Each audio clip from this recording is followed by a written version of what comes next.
Welcome to BusyButHealthy.com, your no-nonsense source for keeping healthy, fit, and fabulous with your host, Kristine Fretwell. Hey everyone, it's Kristine again from Busy But Healthy. Hope you all had a wonderful holiday season and a great Christmas. And I'm here today to show you what to do with some of your turkey leftovers and some other stuff you may have left over. Make it into a nice meal and something that will be great for the whole family. And what it is, it's basically just a turkey casserole. It's just something that I did. It's a lower fat version and your family will really like it. And all you basically need is just some things that you'll probably have on hand in your fridge.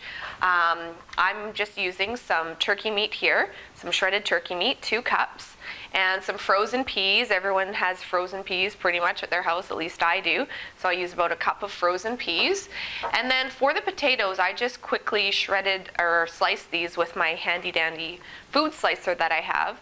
But if you have leftover mashed potatoes, or you could even just take the raw potatoes and shred it kind of like hash browns, you could do that as well. And then I just had a zucchini in my fridge, so I cut up 1 small zucchini. And then I also have some sliced mushrooms here. But you can kind of just use any veggies you happen to have on hand. So the first step here is I'm just going to saute up just these veggies, just the mushrooms and the zucchini. So I'm gonna go do that and I'll be right back. Okay, hey guys, so what I did is I just sauteed these veggies here quickly, as I mentioned, in just this pan, and just used a little bit of cooking spray. Didn't use any additional oil or anything. So then the next step here to make this casserole is to make a lower fat cream sauce. So I'm actually going to make like a non-dairy version and use a whole grain flour. So I'm just going to use a tablespoon of, you could use butter or margarine, or like a dairy-free alternative, or butter if you can eat butter. So you just put it in the pan. I'm going to have to do the rest of this at the stove, but I can show you how it starts out. So basically just melt the butter, or whatever you're using, and then I'm just going to use 2 tablespoons of spelt flour. And this is what they call making a roux. So you put that in, and where's my whisk?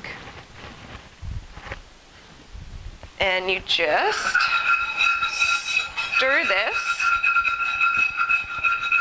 until it kind of all comes together like a paste. And then basically you just add milk and make it into a cream sauce. And I'm just going to use the unsweetened original almond breeze, not the vanilla one. So I'm going to go finish this up at the stove and I'll be right back. Okay, so my cream sauce is done and it's had a chance to thicken up a bit. And now I'm just going to add a few seasonings to it, because obviously you don't want it to taste bland. So I'm just going to add a little bit of sea salt here, just about a pinch. So add that in, as well as some pepper. I'm just going to kind of eyeball it, probably about ½ a teaspoon or so. There we go. And a couple of herbs that work great in this is sage and oregano. So I'm just going to add some ground sage, a hefty pinch,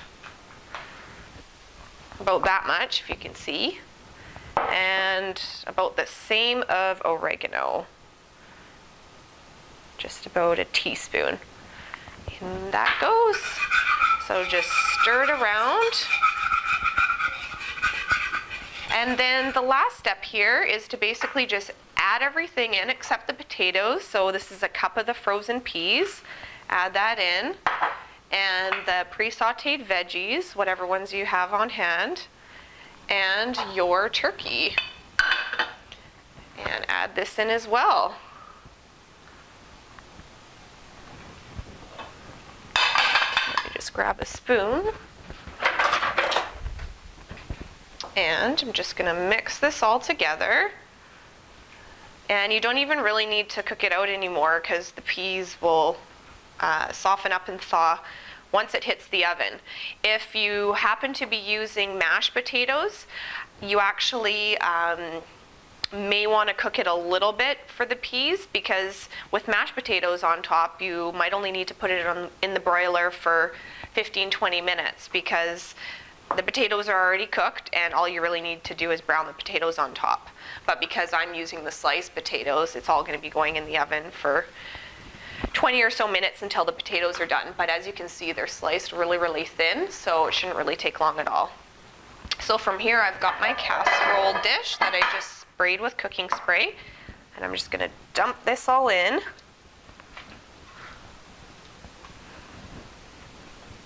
Great. And spread it around. And then I'm just going to put my potatoes on top here. And I've got my oven preheated at 350 degrees.